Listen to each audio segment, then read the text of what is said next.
This clip is brought to you by SaveWithConrad.com.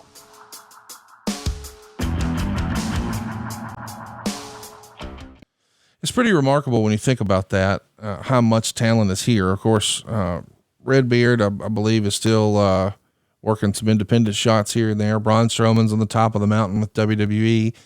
Big Show's enjoyed some success even on Netflix and making the occasional appearance.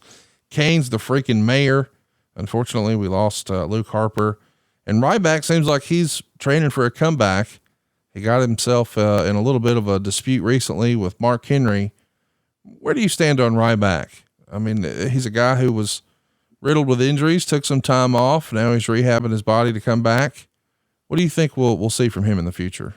Well, I have an opinion about people the way they treat me. Yes.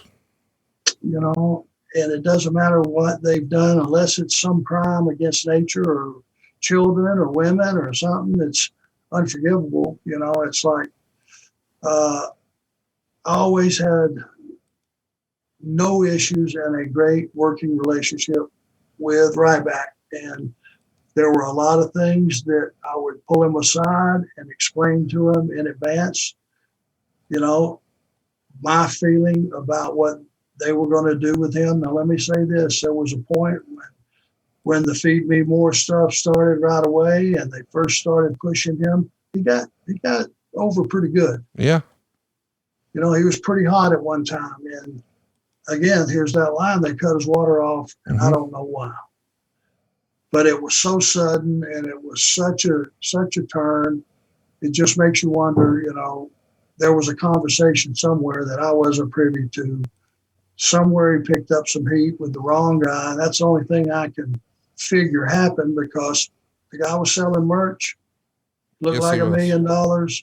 He was getting over, which is what you want. And he had that look that Vince loves. So I couldn't figure out what the negatives were, but I never had an issue with him working on matches or anything. He was always very, very easy to work with. Don't know about his arguments lately.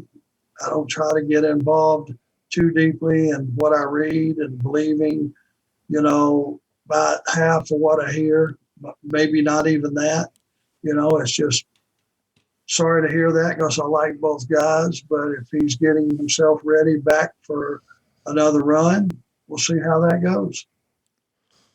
It's going to be interesting because I think he's got people fired up on social media, and that's part of the trick here is you got to make people love or hate you, and we'll see what's next for him. Maybe he's smarter than we all think, right? Well, I mean, I haven't talked to him, but it does feel like if you're trying to make a big splash and you're healthy and you've been following his social media posts, it certainly looks like he's ready for prime time. And now all of a sudden there's a controversy. It's like, okay, well, let's see what happens. Hey, it's Conrad Thompson. Thanks for checking out the podcast here on YouTube. Be sure to hit the subscribe button and the notifications bell so you get a notice anytime we upload some new content. And go save yourself some money right now. If you're in a 30-year loan or you have credit card debt, it's not a matter of if I can save you money. It's a matter of how much. Find out right now for free at SaveWithConrad.com.